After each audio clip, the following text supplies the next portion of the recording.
and welcome to another episode of Smart Talk. Today we're talking about South Korea. South Korea is rarely talked about in the Western left, but it's an important and strategic country in the region with a huge working class. It's an anti-communist bulwark in East Asia, and South Korean capitalism was a major beneficiary of the liberal world order. Its economy grew massively, as did the number of American troops on its soil. But as Trump takes an axe to this world order, Washington is squeezing South Korea, demanding that it cough up more in the anti-China offensive. And as with all war drives, it is the workers who foot the bill.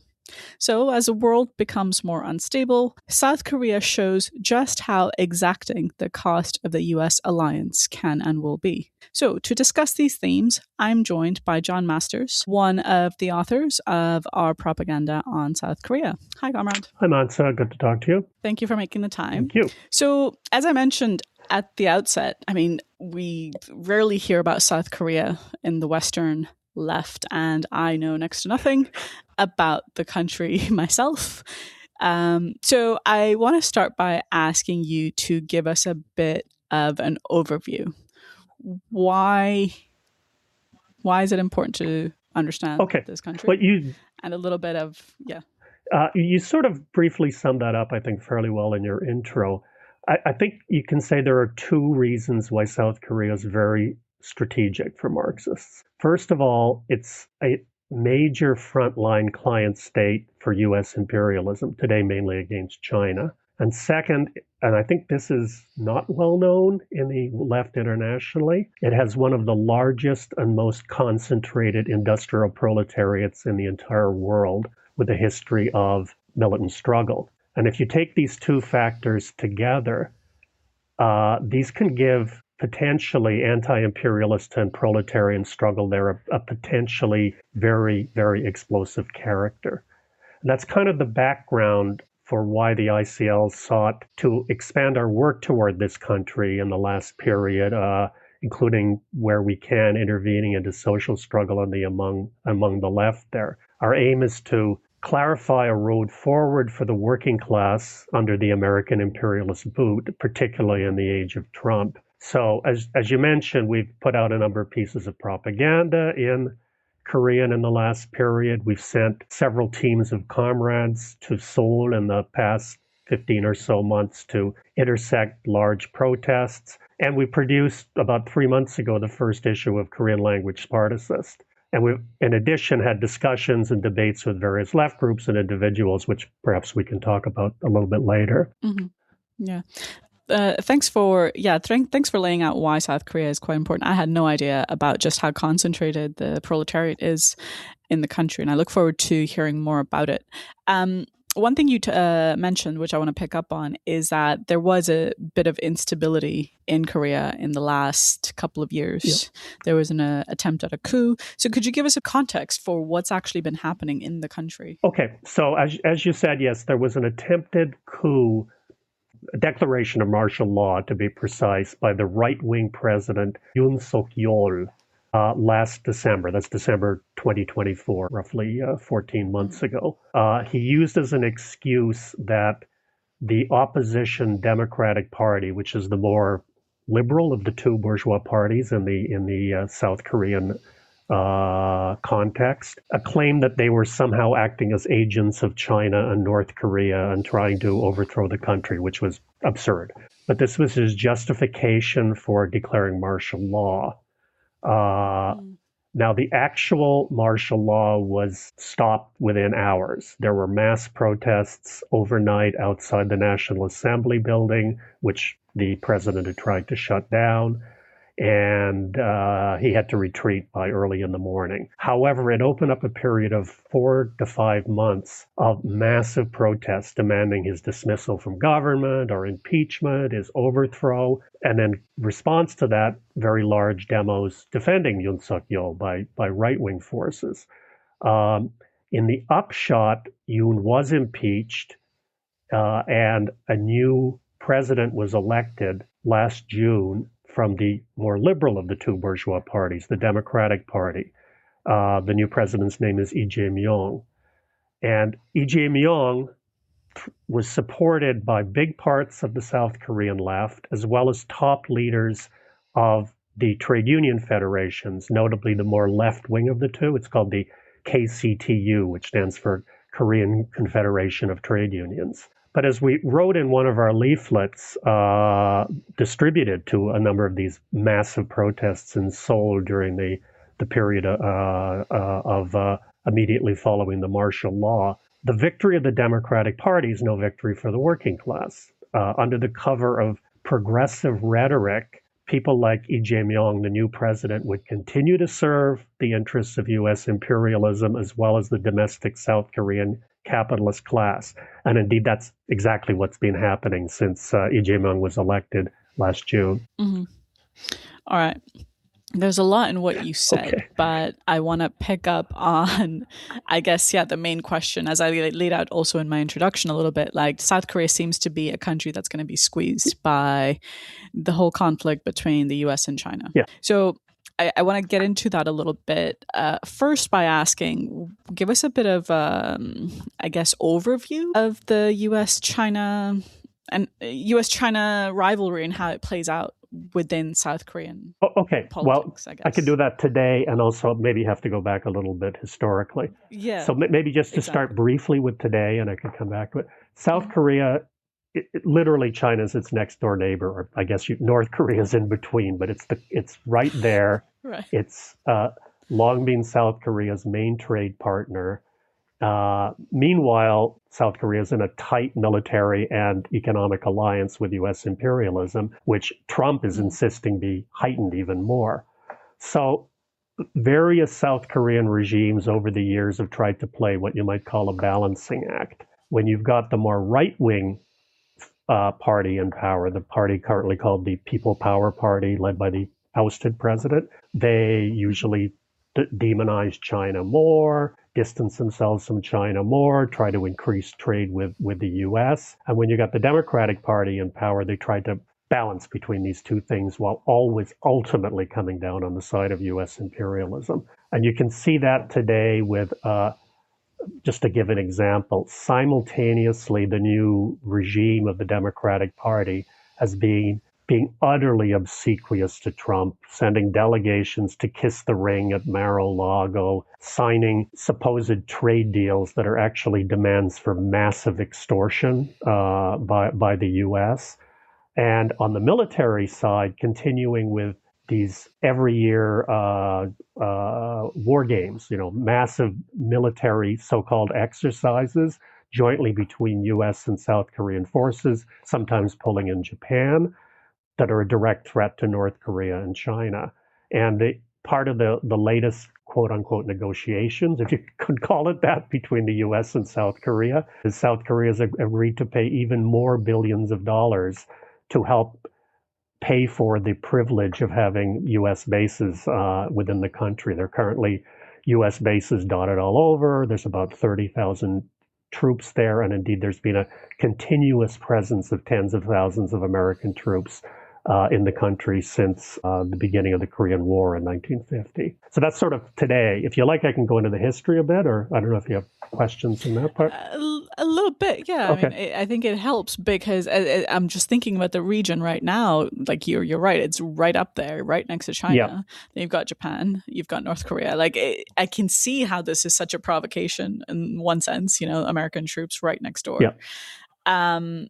And why this is also such a strategic place for the Americans to try and really keep South Korea under its control. So I want to see actually how it's been playing out historically a little bit as well. Sure. Well, to understand this, you have to go back a little bit in history. Japan was the former colonial country that ruled Korea up to Japan's defeat in World War II. And with Japan's defeat in 1945, you had a period of revolutionary turmoil that opened up in Korea. This is something that you won't find barely in any history books, but there was a revolutionary explosion in Korea when Japan left. Workers and peasants rose up. They formed bodies called people's committees that seized land and factories from the fleeing Japanese and their collaborators. And the first Allied troops to enter the country were actually from the Soviet Union. But one of the many betrayals committed by the Stalinist rulers of the Soviet Union was that Moscow then agreed to allow U.S. troops to come in and occupy the southern half of the peninsula. And this is essentially what laid the basis for the division of the country between North and South. The North had a kind of a top-down social revolution, if you know what I mean, where the Soviet army oversaw the expropriation of former Japanese factories, a major land reform, and it co-opted or in some cases repressed these people's committees. However, in the South, the U.S. imperialists and their collaborators savagely suppressed the uprising, and there were, no one knows exactly how many, but tens of thousands, more likely hundreds of thousands were killed, while many leftists were forced to flee to the north. So that's what led to the Korean War, which began in 1950, which was really an attempt by the North to extend the revolutionary gains throughout the peninsula. The U.S. formed an imperialist coalition under the auspices of the United Nations, as these things go, invaded the country with millions of troops. And on the other side, 1 million or so Chinese People's Liberation Army soldiers joined the fight against the imperialists. Now, remember, this is like 1 year after the Chinese Revolution succeeded. So that kind of set the basis for all events that have come since. The U.S. Army essentially destroyed the peninsula in the course of the war, flattened it. At least 3 million people were killed, and it ended in a stalemate in 1953. So you have a thing in the middle of the Korean peninsula called the Demilitarized Zone, or DMZ. And this name hides the fact that this is probably one of the most militarized strips of land in the entire world, just dividing North and South Korea. And then South Korea, for the subsequent 35 years or so, was simply a series of U.S.-backed military dictatorships. It was an extremely poor country. If you go back to around 1960, its living standards were similar to Haiti or the poorest countries in sub-Saharan Africa. But there were changes starting around 1960. I don't want to spend a lot of time on this. It'll take us very far afield, but you started to see very major industrial development, tightly controlled by the military rulers and financed by the U.S. and Japan. In fact, Washington gave more aid to South Korea up to around 1975 than to every country in Africa combined. The basic reason for this is the U.S. wanted to shore up a key client state against the Soviet Union and China in the context of the Cold War. So among other things, this set the stage for the creation of a big industrial proletariat and kept South Korea heavily in line as a anti-communist U.S. client state. Yeah, one of the things I wanted to, we'll get to this later as well, but I think, sorry, this might sound stupid, but South Korea, what we get out here is like K-beauty, and like it has all these flashy exports, and it's very advanced. And one of the things we say is, well, it's oppressed by imperialism, and that in the first sort of time you hear that, it's like, what are you talking about? That sounds crazy. But I think it's only by putting it in the context of its historical development that you see exactly how its whole evolution has been geared towards American interests. That's correct. You can't look, if you look at it superficially, it does sound silly. K-pop rules the world, all this sort of stuff. Exactly. Modern Korean cinema is very advanced, all sorts of stuff. And even at a level of industry, frankly, its level of robotics and modern industrial techniques is more advanced than Western Europe or the United States. And the standard of living now is not much different than Japan. So you could look at it superficially, but look at it in just a little more depth. And at every stage, fundamentally, the strings have been pulled by U.S. imperialism because it serves a particular role in the region. So even after I mentioned there were a series of military dictatorships, well, South Korea has now been a bourgeois democracy for 40 years almost. To briefly explain this, you create a big industrial proletariat, major industry. You need an educated petty bourgeoisie to manage a modern economy. So, and meanwhile, you have a military dictatorship repressing everything. Starting around the 1980s, you started getting major revolts in the country. First among students, something that a number of your listeners may have heard of is the Gwangju uprising in 1980 is one of the few things that some people at least know of, which was a major revolt that started in a city in the southwest of the country, spread throughout the region, but was just drowned in blood by South Korean forces back to the U.S. And to this day, we noted this on a number of our trips to Seoul, just about every major labor or leftist protest has as part of the program, the song March of the Beloved, which is commemorating the victims of the massacre. But in the upshot, the tensions became too much. Massive struggles, unions, initially underground unions, were formed. And in 1987, there was a huge strike wave known in Korea as the Great Workers' Revolt, which combined urgent democratic demands above all the end of the dictatorship with a fight to defend workers who faced brutal exploitation in these factories. So faced with this surge of struggle and with the Cold War winding down, this is the time when the Gorbachev regime and the Soviet Union was making concession after concession to imperialism, the U.S. rulers decided it would be in their long-term interest to allow a transition to democratic rule. It's sort of a better safety valve against popular revolt while continuing imperialist domination. Similar thing happened in a lot of countries in Latin America in more or less the same period. And that set the stage for a bourgeois democratic South Korea that we've seen the last 35 to 40 years, a formally democratic country, a lot of real democratic rights, a lot of genuine gains for the oppressed, but utterly, when push comes to shove on every major issue, subservient to U.S. imperialism. And moreover, subservient to U.S. imperialism in a very strategic location that the U.S. is not going to allow any fundamental change in that relationship. So that's kind of the deeper picture you have to look at it, why we say the number one question in South Korea is the need to break the alliance with U.S. imperialism. Yeah.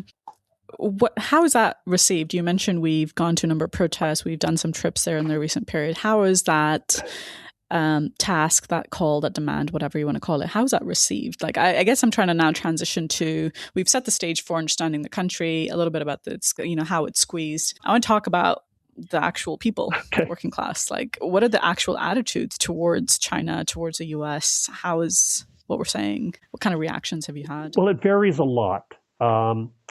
Let me say that in terms of the left and labor movement, if we can talk about that first, there's a big wing of the labor movement and some of the left. We can go into a little more detail about left groups a bit later on, but would receive that very well. They'd say, yes, we have to be against U.S. imperialism. Indeed, the main left-wing trade union, which has well over 1 million workers in it, the KCTU that I mentioned earlier, every week I follow their feeds regularly on their website, and every week they have 2-3 major articles denouncing U.S. imperialism. U.S. imperialism is the main danger for the South Korean masses. Trump is trying to extort us, and the South Koreans have to oppose this. Statements that are quite correct. And similar views are expressed by significant layers in the working class and among sort of rest of youth. The problem is, overwhelmingly, people who are making this argument say, therefore, the answer is we have to find a more progressive wing of the South Korean capitalists to ally with, meaning the Democratic Party. So that's the other side of the politics. So I mentioned our first demand is break the U.S. alliance, but it's closely linked to what you might say is our second demand, which is no support to any wing of the South Korean capitalists, because they're all completely tied to U.S. imperialism. Different rhetoric, different ways of tricking the masses. So that's one side of the left. There's another side of the left that just rejects the anti-imperialist struggle. There's another wing that says, oh no, you can't talk about opposition to imperialism because it means you're soft on the South Korean capitalists. To which our answer is, how? We say we need to do both. We certainly disagree when the KCTU leaders say ally with the Democratic Party, but the two struggles are completely interlinked. So that's sort of a schematic answer to your question. Okay, so that's the left. I guess, what about the question of China? How does that play into? China's not very popular in general. That's, Is that historic reasons or well, just like yes the and no. pro-US And in the side? much older generation that has memories of the Korean War, that wouldn't be the case. As I mentioned, 1 million Chinese soldiers, uh, you know, fought in the Korean War, and there's certainly a layer in Korean society would look at that sympathetically. And there's also a layer in the that we would intersect and say, well, the U.S. is a bigger enemy. We don't like China, but U.S. is a bigger problem. But you do have a great Mhm. deal of anti-China sentiment in the society. Some of that is China was historically the more dominant civilization in the region, et cetera. Stuff that, frankly, today is kind of irrelevant. Um, Mhm. and some of it is pushed by the left too. So there are, I think, 5 groups that claim to be Trotskyist in South Korea. Almost all of them have this really wrong position that China's an equal enemy to the U.S. They're both imperialists, both threatening South Korea. And China's also a big talking point for the right-wing opposition that constantly accuses the Democratic Party government of being soft on China, et cetera, et cetera, et cetera. So it's more mixed, although we do find sort of wings of people we run into that are open to our views on China. But it's a little, there's not a one-to-one correlation between that and the people who agree that you have to be against U.S. imperialism. Yeah. I mean, some of what you said, I think it makes me think of other small countries in the region, although I'm thinking here specifically of the Philippines, although the Philippines is, far lower level of development. But I guess in East Asia and Southeast Asia, you get these sort of problems in the left where they're like, oh, both big Yeah. countries bad. The US is bad, but so is China. And in some cases, in the case of the Philippines, I know for instance, what the PLA does, basically harassing Filipino fishermen, that's going to breed bad Yeah. reactions and see that China is not really, helping us in any way. But I find it interesting how this, I guess, somewhat similar dynamics are also present There are. I don't think it's the depth. among I South know much Koreans. less about the Philippines than you do, but Mhm. it's not as direct. I mean, there's no direct attacks by China that are not in the interests of the working masses in South Korea, but Mhm. it's still I think the parallel is a useful point to make. Yeah, So. yeah, for sure. Right. And the other thing, I think, to give a bit more of a fuller sense of the country, you've touched on this a little bit already in terms of sort of the historic struggles of the working class. But today, let's talk about the KCTU and the proletariat in the country. You mentioned it's highly concentrated. Okay. So I'll talk about the working class first, and then the question of Mm-hmm. leadership. Now, I suspect Sure. this is something very few people know, including very few leftists probably know, but just how Mm-hmm. large and concentrated the South Korean proletariat is. I'll give 2 examples to give a sense of it. There's a city in the southeast of the country called Ulsan, secondary city, not the capital, but it has the largest single integrated automotive production facility in the world. It has 35,000 workers. It produces one finished car every 10 seconds. And the same, What? yes, Are you serious? yes. The very same city, Ulsan, also has the largest shipbuilding facility in the world with about 15,000 workers. So this is just immense potential social power. And indeed, Mm-hmm. workers at these facilities were at the heart of the big industrial revolt that helped end the military dictatorship decades ago. Now, Ulsan is known as the Hyundai town. People in the West probably know Hyundai from the cars, but they're all owned by Hyundai, which is one of the large family-owned industrial conglomerates known as chaebol that dominate the South Korean economy. Others you may have heard of are Samsung, Hanwha, there's a few others that have a global name. And most of them grew out of companies that collaborated with the Japanese in the colonial period or helped to supply the U.S. Army occupation. For example, Samsung, which now is known for its, electronic goods and semiconductor production, it began as a small company that supplied dried fish to the Japanese colonialists. What? Yes. And then they Really? quickly pivoted after 1945 to give supplies to the U.S. Army, and now it's a major world company and has 100,000 workers in South Korea. And I'll give you another example. The shipbuilding industry. This is both the strategic weight of the South Korean proletariat and an example of the vicious exploitation of the working class. The proportion of commercial shipbuilding internationally that now comes from East Asia is 95%. In other words, nowhere else in the world is a significant producer of commercial ships. China has about 50% of the market, South Korea 27%, and Japan around 18%.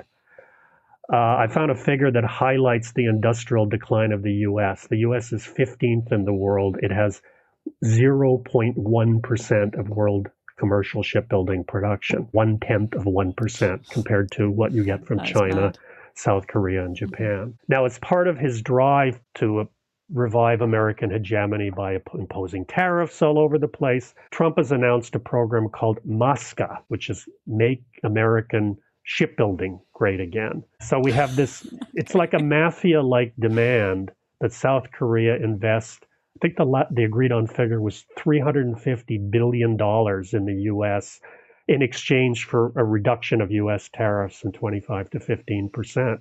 And as part of this, Hanwha, which is South Korea's biggest shipbuilder, is supposed to invest $5 billion to expand and modernize the shipyard in Philadelphia, which is now going to be called the Hanwha Philly Shipyard. So these sort of things are actually very profitable for the big South Korean companies. But these kind of investments and shipping of jobs overseas are going to come at the direct expense of jobs and social programs in South Korea as they're implemented. Already, Hanwha's South Korean workforce suffers industrial accidents at an immense rate. These are very dangerous jobs to start with, but it's far higher than the international average in this industry. And to further paint the picture, its huge profits come in large part from outsourcing production to other smaller companies. I think it's like 60% of all production is officially done by other companies who pay vastly lower wages, much worse safety standards, much weaker unionization. And in addition, over 15% of the workforce are foreign workers from countries like Sri Lanka, poorer countries in Asia, who have essentially no rights. They're there on a work contract at terrible pay and even more industrial accidents. And that's how these companies make their mega profits. And just to broaden on that a bit, I think you have to realize that the level of exploitation of workers in the South Korean economic miracle is immense. The official work week is 52 hours. The last government tried to raise it to 69 hours. Didn't happen. 69, yes. That is quite a spike. Yes. Yeah. And one more example, I know I'm going on a bit here, but the semiconductor industry, which might be the most strategic industry in the world today. Basically, all modern technology depends on semiconductors, including the military. And South Korea is the global leader in one of the branches of the semiconductor industry, which is advanced memory chip production. And the companies there, which are Samsung and SK Hynix, have always been totally tied to U.S. interests, the U.S. companies, the U.S. interests, to counter originally Japan and now China. And moreover, these companies are notoriously hostile to unionizations. We could talk as a segue to go into the labor movement. It's overwhelmingly a non-union sector, but there were brief strikes by several thousand workers at Samsung in 2024 and again last year, which were the first in the company's long history. So that sort of paints a picture using a few examples of how immense the potential social power is of the South Korean proletariat. Mm-hmm. Yeah, wow. A car every 10 seconds. Yes. I had no idea that South Korea is the second largest shipbuilder. I think that's quite something. Yeah. Okay, so huge working class, although it also, I guess I've got a question. So is part of the working class is unionized, and presumably that comes with somewhat better conditions. But the other side seems like it's quite, bad conditions and really high rates of exploitation. Yeah, yes. There's two factors here. One is the unionization rate is actually relatively low. I think it's, I don't have the statistic in front of me, but I think the total unionization rate is just under 10% of the proletariat if you put all the union federations together. A second thing is the workforces are extremely divided between higher seniority workers who make much better pay, relatively better working conditions, etc. And then the immense portion of the workforce that works for these or subcontracted companies or temporary workers, where the unions organize some, but it's very hard and often blocked by labor law in South Korea to get them organized. Mm-hmm. And that's one level of division. An additional division, I mentioned this in the context of shipbuilding, there's actually a lot of foreign workers in the country now because South Korea has the lowest birth rate in the world, and they just don't have enough workers for these immense industrial concentrations. So workers have been imported from typically poorer countries in Asia, Vietnam, Sri Lanka, I think are the two biggest sources. And they basically have no rights. They much less pay, can be expelled from the country, et cetera. So you have all these divisions within the workforce with some significant layers super exploited. And the net effect is to bring down wages, working conditions, et cetera, for everyone. The same phenomenon you see in Britain, same phenomenon we see throughout the capitalist world, but in South Korea it's extreme. Yeah. I'm glad you brought up the birth rate, because that is one thing that South Korea is often in the news for, because it's making the situation quite polarized as my understanding, like when it comes to women, like the pressure is increasing on young women to have children, and there's a bit of a backlash to that, because I guess understandably so. But yeah, that's true. Women's oppression is a big issue in the country.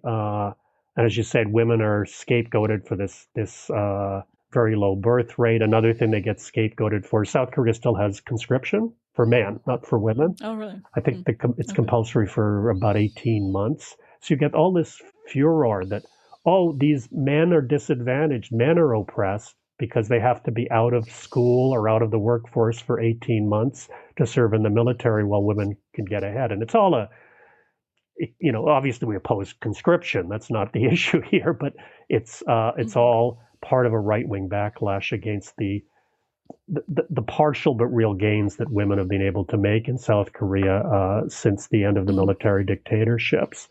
And in our interventions into the mass anti-Yoon Suk-yeol protests last winter, we did notice very disproportionate participation by young women as opposed to young men. They were coming out in their tens of thousands from the universities or their jobs, etc., in defense of democratic rights and gains. And meanwhile, among young men, you tended to see a move to the right, many of them joining reactionary demonstrations. And more recently, just to give you one other example of the explosive nature of this issue, this was about a week ago, a Democratic Party, that's the Liberal Party, official in a southern province, he made a speech where he called to, and I quote, import young unmarried women from countries like Vietnam and South Korea so they could marry Koreans and increase the birth rate.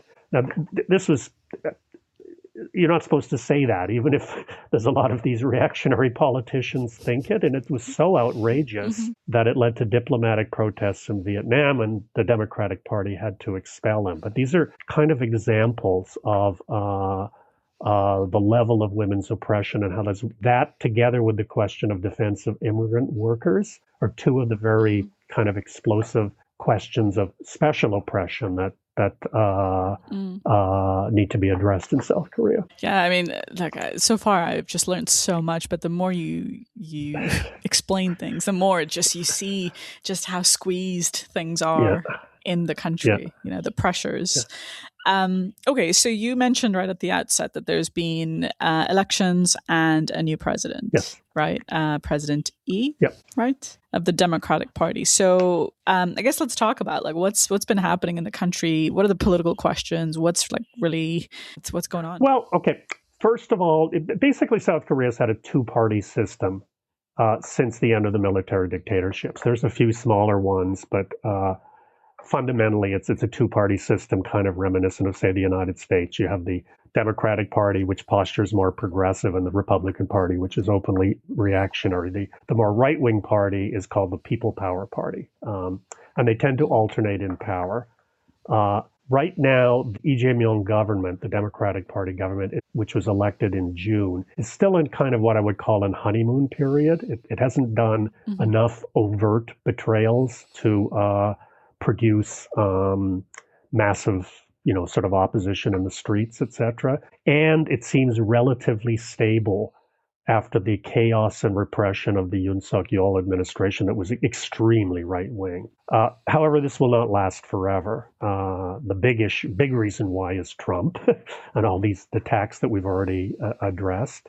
There's also big discontent over housing prices, which are essentially unaffordable in the major cities like Seoul. And then there are other issues like we talked about women's oppression and the immigrant question too that could really boil over. To go broader a bit regarding China, as I mentioned, it remains South Korea's largest trade partner, and the Democratic Party's been trying to play a balancing act, which cannot last.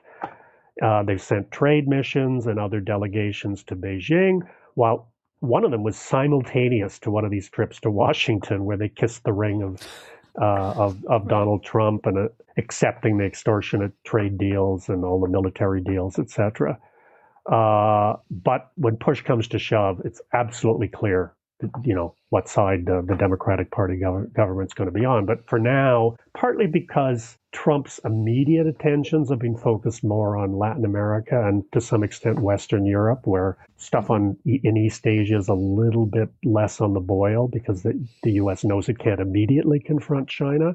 For now, the government's kind of been able to get away with doing a little bit of this. An additional factor that's allowed the government a little bit of what I'm calling the honeymoon period is the opposition party is faction-ridden. Its leader just tried to do a coup.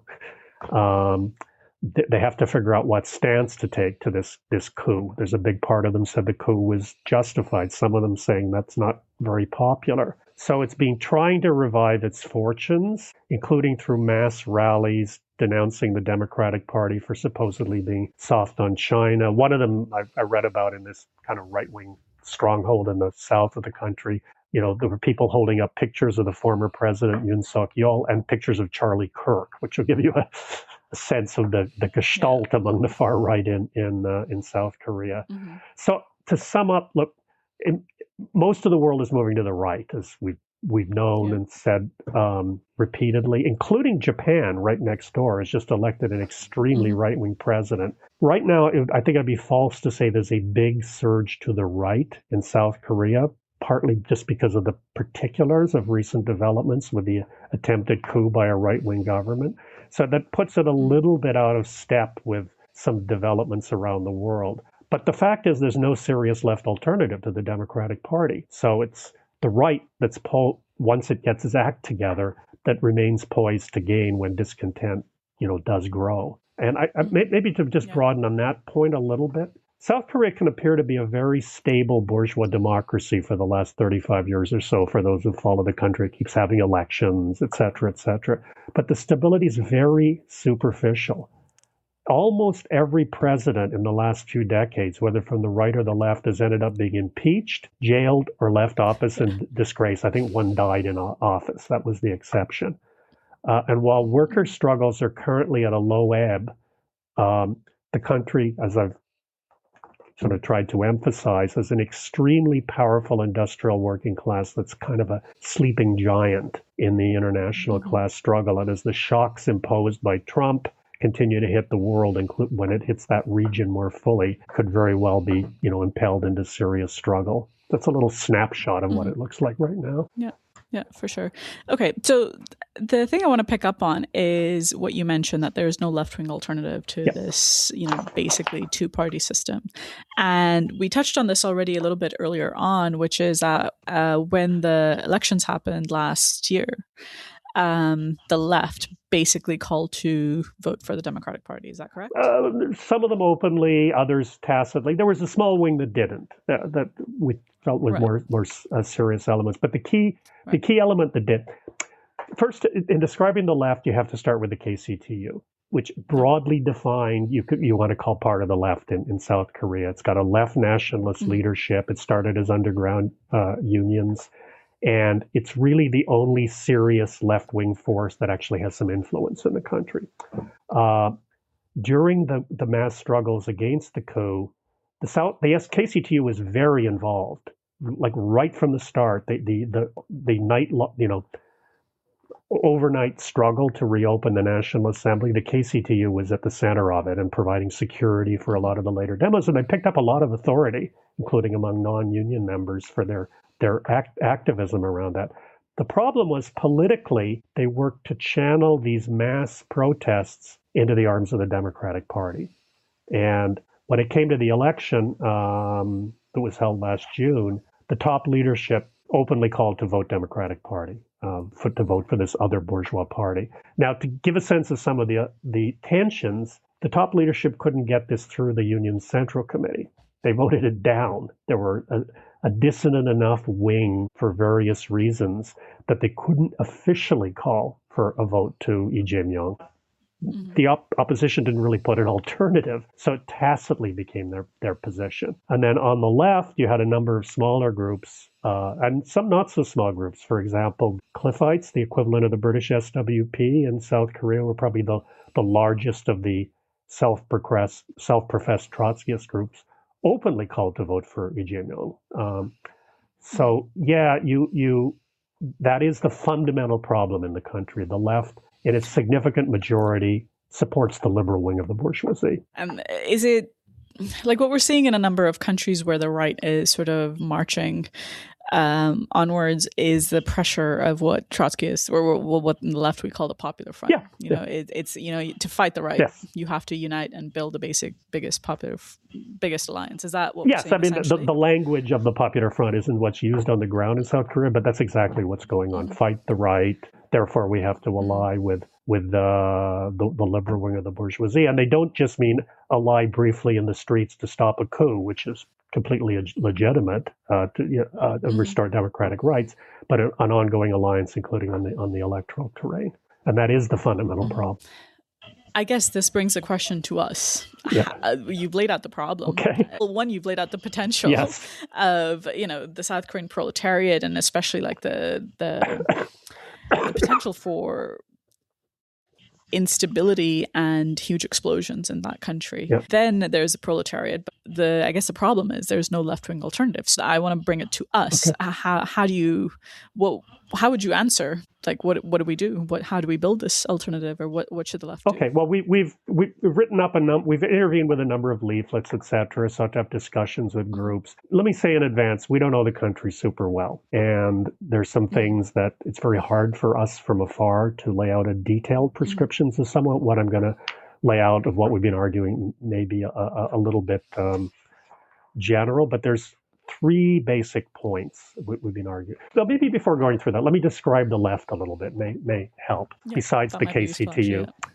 So the KCTU has influence. They're significant. Other than that, the South Korean left, which is divided between left nationalist groups and putatively Marxist groups, is incredibly divided. I mean, there's dozens and dozens and dozens of these groups, tendencies, some buried in the Democratic Party, some open. So it's sort of dizzying to try to follow them. As part of our division of labor, of those of us who follow the Korea work, I had the short straw and I'm supposed to follow this, and it's kind of impossible. But broadly speaking, you have two trends. One are people who more or less, like the KCTU, talk about opposition to U.S. imperialism, but are soft on the South Korean bourgeoisie. Then you have another wing, which is typical in the Trotskyist milieu, that say, no, we can't talk about opposition to U.S. imperialism, or at least we should minimize that talk, because the main danger is the South Korean capitalists. And both are wrong. The point is to fuse the two things. To fight the imperialists, you have to fight the South Korean capitalists. And the other point is these groups really don't have much influence. Workers' Solidarity, which is the one group affiliated to the British SWP, is probably the largest. It's a few hundred people. Nothing to sneer at. That's not nothing. But you're not talking about groups with any serious influence in society. And in the case of Workers' Solidarity, they mainly do student work. So our broad aim has been to discuss with whoever wants to discuss, get our literature around, where possible to collaborate on common issues like defense work, while arguing for our own perspectives. And I'd also say we're ready to learn from groups if there's particular aspects about the country that we, don't know a great deal about. And there are, a number of groups we've been able to sit down and talk to. I don't think there's any overcoming of the huge differences, but what we constantly say is the left needs to reorient. The latest statement we put out, which we distributed at our most recent trip, which was last November for a mass trade union demonstration, the headline was, if I can remember it correctly, "What Way Forward? Crisis of the South Korean Left and Labor Movement." And we laid out how there needs to be a serious reorientation around the South Korean left especially on three central issues: opposition to U.S. imperialism, opposition to all wings of the South Korean bourgeoisie, and the need to have a clear position of defense of China and also North Korea, which I haven't really spoken about yet, against imperialism while opposing the bureaucratic rulers in those countries. We've raised various other perspectives, like I'll give you an example, the need for a significant trade union organization drive led by the KCTU and even by the more right-wing Union Federation should be seriously seeking to broaden union rights to help defend the workers against the big attacks that are coming down. We've raised demands around women's oppression. All of these are crucial, but I think the three things that we've emphasized are the things that I started with and said that there needs to be dialogue, debate on the left, thrash this out with an aim eventually of a serious regroupment of revolutionary forces. Yeah. No, I think those 3 points, we've touched on the first two already. I would like to go to the third, but I guess I'd like to ask you a question. Sure. Because what often happens in terms of debates in the left is, the method and the approach to politics is usually can sometimes be quite formalistic. Like, oh, let's look at a country. Is it oppressed or is it not? Right. And especially South Korea, I think probably gets more of that because you got, companies like Samsung, which are your quote, national bourgeoisie. Right. So I'm wondering, like, to what extent, do you end up getting engaged in those debates about, like, well, South Korea is just not oppressed by the U.S. What are you talking about? That we need to oppose the U.S. or whatever? Well, we try to avoid debating on that level whenever possible. Sometimes you're forced to, but it's even on China, what's your starting point? What's your view on China? We don't want to start from so much the analytical points of why it's not capitalist, not imperialist, which we're convinced on both these issues and seek to convince others. But what's your stance on China vis-a-vis U.S. imperialism? And if you can get agreement that it's not the same as U.S. imperialism and you need to defend it against U.S. imperialism, that's a starting point for discussion and even perhaps common work. Yeah. Similarly, in South Korea, it's not even so much an analytical debate. I think the idea that South Korea has become a new imperialist power is frankly ludicrous, is my opinion. But I wouldn't start from that. I would start from, okay, South Korean capitalism has become quite strong. We understand that. But do you seriously think that it's somehow become an independent competitor to U.S. imperialism in the world? That does not stand up at all. And if you agree that it's not and can't become a serious competitor to U.S. imperialism in the world, that imposes certain tasks vis-a-vis your attitude to U.S. imperialism in this country. So I do agree with you. One can fall into these kind of sterile types of debates, and we do try to avoid that as much as possible.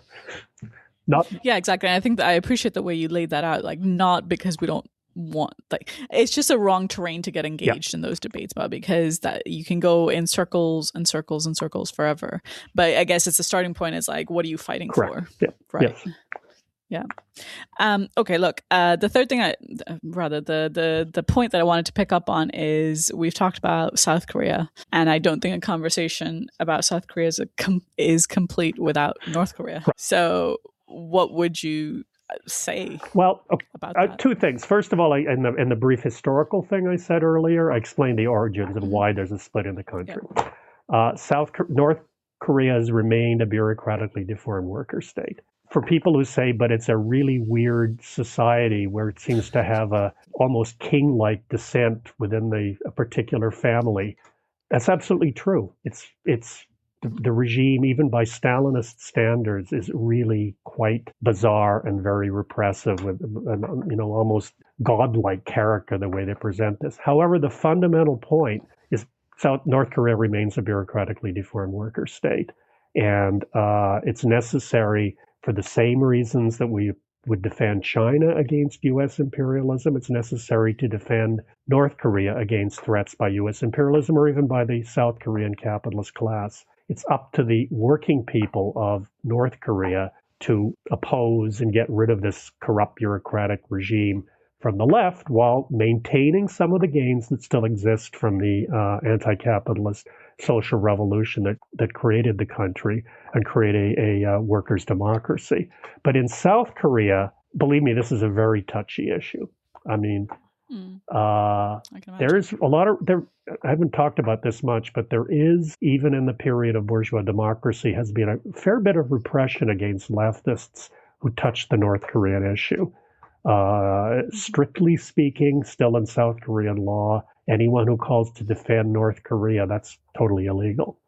So it's a touchy subject, and there's a fine line between a group saying, "Oh, we only formulate it this way to avoid being repressed," and people who actually capitulate to the anti-North Korea mania in the country. So, for our part, we think it's very important to take a clear line, however you want to formulate it in the country, that we oppose all attacks on North Korea by imperialism and capitalism, and our longer-term perspective is what we call the revolutionary reunification of the peninsula, which means workers' socialist revolution in the South to get rid of the capitalists and the imperialists that stand behind them, and workers' political revolution against the bureaucracy in the North. Again, that's a big dividing line on the left. All these groups that claim China's capitalist and imperialist and refuse to defend it, I believe all of them have the same line toward North. Not that North Korea is imperialist, but say it's capitalist and refuse to defend it.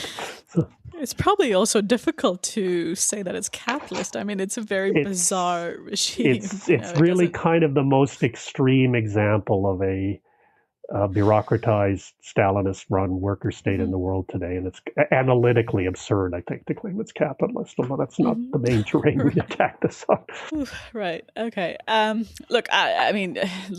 learned a ton. I think you've laid out very clearly, like, just how squeezed that country is, why it's so important to just hammer on breaking the American alliance, and how that actually goes hand in hand with opposing the South Korean ruling class.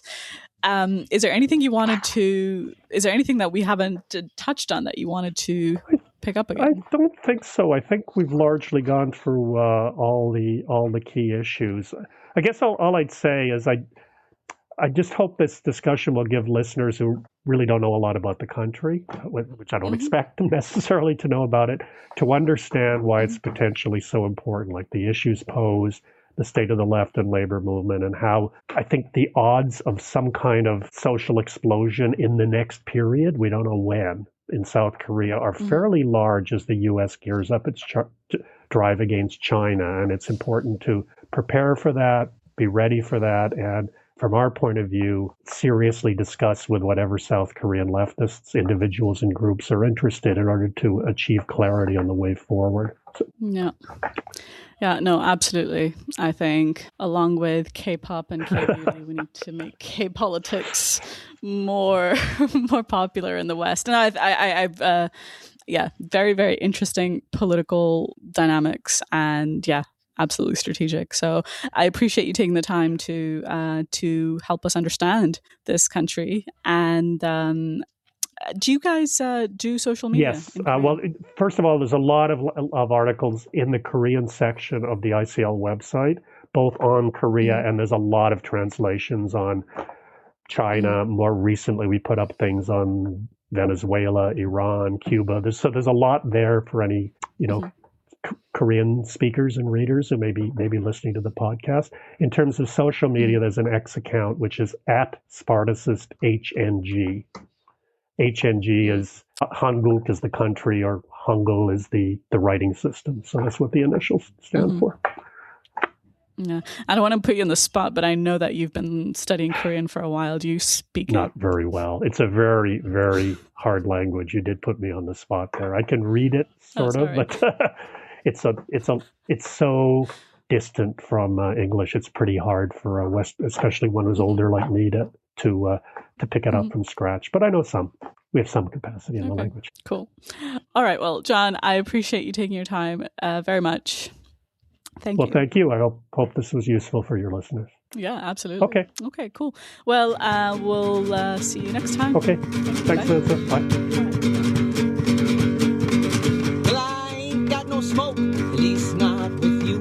And I don't know if you don't know, but there are just a few of oligarchs and capitalists profiting massive profits, holding us down in lockstep. And your vote, it ain't gonna stop.